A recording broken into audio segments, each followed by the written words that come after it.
right, hello everyone. I'm back again. So I decided to do a little something different for this video. So I decided to ask Google's ChatGPT Open AI some questions about War Thunder. I know we ask other people, we ask other players all the time about the game. I wanted to ask someone that is not a person and supposedly, allegedly, has no bias, and that is not a player. So I decided to use an AI. I honestly was pretty shocked at how well it answered some of my questions. I started with some pretty, easy questions, I thought, some low hanging fruit, and then progressively ramped it up. So no more wasting time. Let's get into the questions. All right, so the first question I asked was, how long would it take to grind out every vehicle in War Thunder? AI's answer was, grinding out every vehicle in War Thunder would be a massive undertaking requiring a significant amount of time. Yeah. Assuming that a player wants to research and purchase every vehicle in the game, they would need to spend a lot of time playing the game and earning research points and silver lions to purchase the vehicles. The exact time it would take to grind out every vehicle in War Thunder depends on several factors, including the player's skill level, the amount of time they can dedicate to playing the game, and whether they use premium account or boosters. Based on estimates from the War Thunder community, it would take anywhere from several thousands to tens of thousands of hours to unlock and purchase every vehicle in the game.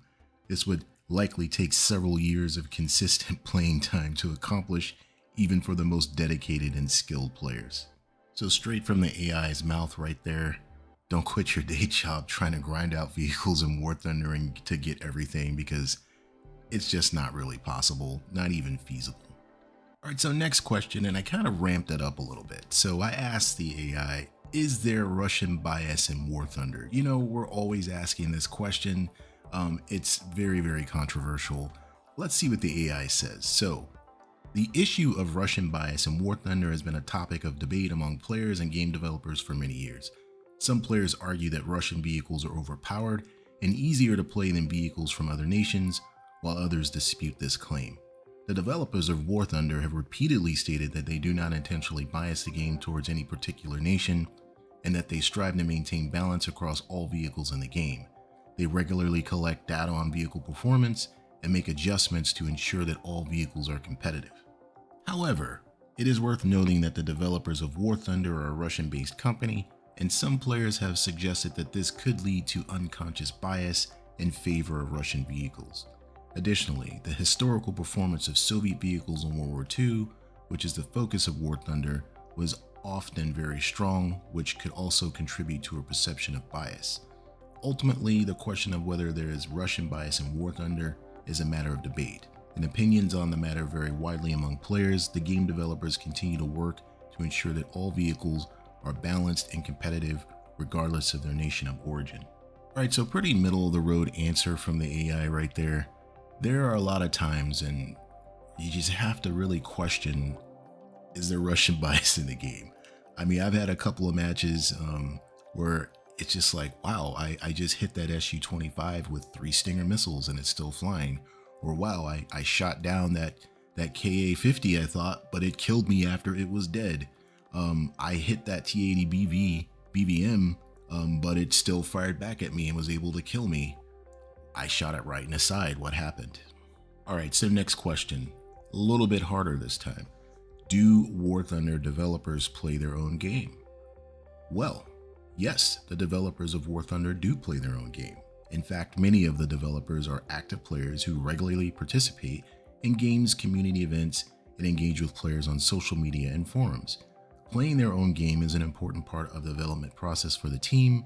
It allows them to gain firsthand experience of the game and identify any issues or areas that need improvement. They can also get feedback from the community and use it to inform their development decisions. The developers of War Thunder are committed to creating a high quality and enjoyable game experience for players, and playing the game themselves is an important part of achieving this goal. Now, I actually agree with this one as well. I think War Thunder developers play their own game. We see a lot of people that work for the company on the streams, like Mango's Boom. I mean, he's not a developer, but he's playing the game. So he likely gives that information over to the developers. And there are probably a lot of people that we don't know that work for the company that are developers that are playing the game. I think it's It's misinformed to think that nobody from War Thunder in the development department would be playing the game because, it's a win-win for them if they do. So the next question was a little bit harder. What was the greatest War Thunder controversy? So there were a couple answers that the AI generated. I selected two of them. One of them was before my time, before I started playing seriously, and it was called the Chronicles of World War II event, which was in 2018. This event involved a series of historical battles, each with their own set of specific vehicles that players could use. However, many players discovered that some of the vehicles were extremely rare or difficult to obtain, leading to accusations of a pay-to-win mechanic. Additionally, the event was plagued with technical issues including server crashes, long wait times, which further frustrated players.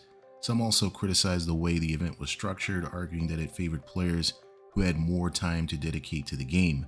The controversy culminated in a massive backlash with from the War Thunder community, with many players calling for changes to the event and expressing frustrations with the game's developers. The developers eventually made several adjustments to the event in response to the criticism, but the controversy left a lasting impact on the game's community. Like I said, that one was before my time, before I was playing seriously. I think I was playing World of Tanks or something. But hey, let me know about that one. What do you think about that controversy? So the second answer it generated, I thought that one was very controversial and I was very much around for this one, was the hull break mechanic. So hull break was a mechanic that caused certain vehicles to be instantly destroyed if they were hit in certain areas such as the gun or the turret. So it had to be a large caliber shell or explosion. So this mechanic was initially introduced for vehicles that had thin armor or open compartments, such as light tanks and SPGs. The introduction of hull break was met with significant backlash from some of the players who felt that it made certain vehicles too vulnerable and unplayable. Some players also felt that the mechanic was unrealistic and it did not accurately reflect the behavior of real-world vehicles. This controversy escalated when players organized a boycott of the game and threatened to stop spending money on it unless the hull break mechanic was removed or significantly altered. The developers responded by making several adjustments to the mechanic, such as reducing the number of vehicles affected and increasing the durability of some components. The hull break controversy highlighted the importance of balanced gameplay mechanics in War Thunder and the passion that many players have for the game. It also demonstrated the power that players can have in shaping the direction of the game through feedback and organized action. So good answers from the AI here. It seems to be very well informed on this. I did remember hull break. It was a terrible game mechanic, and I am glad that it is gone. So bravo, win again for the AI. So at this point I was like, these are really good answers so far. Let's go for a really big one. And I asked the AI, what is the biggest problem in War Thunder? So, answer. One of the biggest problems in War Thunder is the issue of balance, particularly in the terms of matchmaking and vehicle performance. Many players feel that the matchmaking system does not always provide fair and balanced matches, leading to frustration and dissatisfaction with the game. Similarly, players feel that certain vehicles are overpowered or underpowered, and that the game's balance could be improved. Another issue that some players have raised is the lack of variety in gameplay. While War Thunder has several game modes, some players feel that the gameplay can become repetitive over time, particularly for players who have been playing the game for a long time. Other issues that have been raised by players include the frequency of updates and changes to the game, the quality of communication between the developers and the player base, and the prevalence of cheating and hacking in the game. It is worth noting that the War Thunder development team is aware of these issues and is continually working to address them through updates and improvements to the game. However, as with any large and complex game, there will always be areas that can be improved, and the team is committed to listening to player feedback and suggestions to make the game the best it can be. So the AI is on the money, spitting nothing but facts here. These are some of the issues that as human players have been talking about and raising for a long time. And even more proof in the pudding that this is the correct answer. There was just a list put out of players that were banned for cheating, I think just this month, by War Thunder. So they are actively working on these issues. These are real things that players have raised. So I was like, well, if you think that, AI, how would you fix the game? So the next question I asked was, how would you change War Thunder to be a better game? So, answer. As an AI language model, I do not have personal preferences or opinions, but I can provide some suggestions that have been commonly made by players and War Thunder community members. So the first thing, improved matchmaking. One of the most common complaints about War Thunder is a matchmaking system, which can often result in imbalanced matches. Many players have suggested that the game would be improved by implementing a more sophisticated matchmaking system that takes into account factors such as vehicle performance and player skill.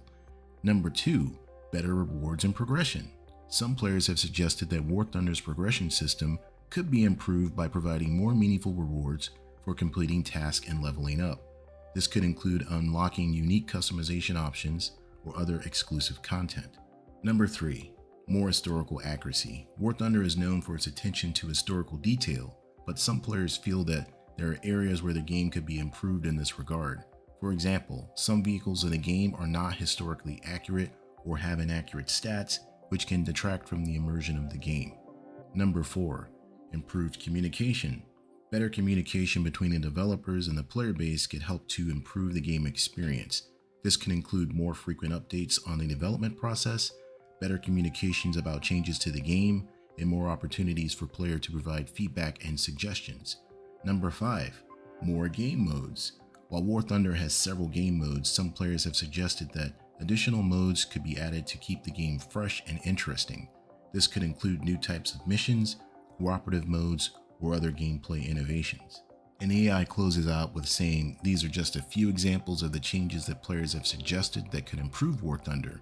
Ultimately, the best way to improve the game is to listen to player feedback and suggestions from the community and implement these changes to improve the overall game experience. So once again, the AI is, spitting nothing but straight facts here, especially with the improved communication, more modes, different modes. I've always said that if War Thunder would share their roadmap or something like that, not all of it, just some of it, it would be, you get a better communication exchange and probably more informed feedback that would actually be in the context that War Thunder or gaijin is thinking, and then it could be more actionable. If you tell us where you're going, maybe we can help you get there. That's all I'm saying. And the more game modes, very important. We've been talking about more game modes, for air released realistic battles, at least, there is a new format that gives top tier jets, a better player experience. We're still working on jets that aren't quite top tier, subsonics, but you already know that. I already made a video on that stuff. All right, so this video is getting kind of long already, so I'm going to leave you with one last question that I asked the AI. So I asked it, why do players leave the match after only one death? AI said there could be several reasons why players leave a match in War Thunder after only one death. Some possible reasons include frustration. If a player dies early in a match, they may become frustrated and decide to leave the game rather than continue playing. Lack of interest. Some players may lose interest in a match if they feel that their team is not performing well, or if they are not enjoying the gameplay. Time constraints. War Thunder matches can sometimes be lengthy, and some players may need to leave a match early due to time constraints. And lastly, technical issues. Occasionally, players may experience technical issues such as lags or crashes that cause them to leave a match early. And the AI closes out by saying it's worth noting that leaving a match early can be detrimental to the overall gameplay experience for both the player and their teammates. If a player leaves a match early, their team will be left with one fewer player, which can make it more difficult to win the match. Additionally, leaving a match early can result in penalties such as a loss of rewards or even temporary bans from the game. What I guess it means by that is, like that temporary timeout that you get when you leave a match early or something like that. But overall, good answer from the AI here. It really gets at the core of what the problem is. Frustration, lack of interest, and other issues. I've covered this before in a video on one death leavers. But overall, I think the AI is on the money here and gave me some really good answers to some of the most serious issues facing the game today. What did you guys think though? Our AI overlord, is it correct? Or do you think the AI is smoking? Let me know what you think. All right, guys, as always, hope you enjoyed the video. Hit a thumbs up if you like this type of content. And if you don't like this type of content, hit that thumbs down twice. All right, guys, I'll see you in a future video. Peace out.